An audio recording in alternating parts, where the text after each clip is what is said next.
Ready start. महोदय, मैं दिल्ली के संबंध में भी कुछ कहना चाहता हूँ। अब दिल्ली चूंकि केंद्र शासित क्षेत्र है और दिल्ली को केंद्र शासित क्षेत्र माना गया है, तो स्वभावतः दिल्ली वालों को यह आशा थी कि केंद्र से शासित होने से यहाँ पर उन्नति होगी और यहाँ के लोगों को कुछ सुविधा मिलेगी, संतोष प्राप्त होगा। किंतु मैं यह देख रहा हूँ और लोगों में भी यह भावना बढ़ती जा रही है कि जब से यह केंद्र शासित क्षेत्र हुआ है, तब से शासन में निरंकुशता आने लगी है और लोगों की ओर ध्यान कम दिया जाने लगा है। इसलिए मैं यह कहना चाहता हूँ कि दिल्ली प्रशासन के पुनर्गठन के ऊपर पुनः जोर दिया जाना चाहिए और हो सके तो उसके लिए एक समिति बैठा दी जाए और उसके लिए सोचा जाए कि दिल्ली का प्रशासन किस तरह का होना चाहिए। मैं चाहता हूँ दिल्ली के प्रशासन के संबंध में आप विचार करें।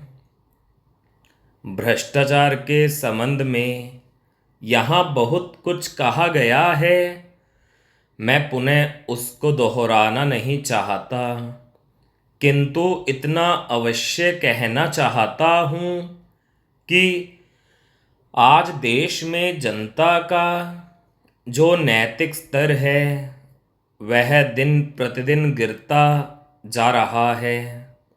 सरकार को यह सोचना चाहिए कि उनका वह नैतिक स्तर किस प्रकार उठाया जाए और किस तरह से लोगों की भावनाएं बदली जाएं, किस तरह से लोगों में अनुशासन रह सके, इसके लिए सोचना अत्यंत आवश्यक है। हम जब भ्रष्टाचार की बात कहते हैं तब यह तो सभी मानते हैं कि भ्रष्टाचार है और इसमें कोई दो राय नहीं है कि भ्रष्टाचार मौजूद है। छोटे से अधिकारी से लेकर बड़े अधिकारी तक यह फैला हुआ है। भ्रष्टाचार केवल प्रशासन में है ऐसी बात नहीं है, वरन यह लोगों में भी फैला हुआ है। जब करों की अदायगी का प्रश्न आता है तब लोग दो दो खाते बना लेते हैं और आयकर की चोरी करने का प्रयत्न करते हैं और कर से बचने के लिए भ्रष्टाचार करते हैं।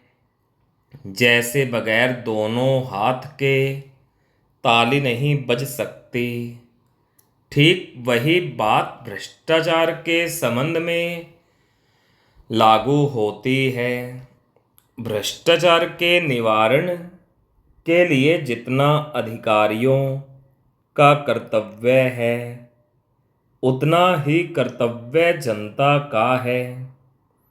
अधिकारियों को तो सतर्क रहना ही चाहिए, क्योंकि यह जो संसद है वह कानून बनाकर उनके हाथ में दे देती है उसका कार्यान्वयन करने के लिए जनता और नौकरशाही को सहयोग से कार्य करना चाहिए। स्टॉप।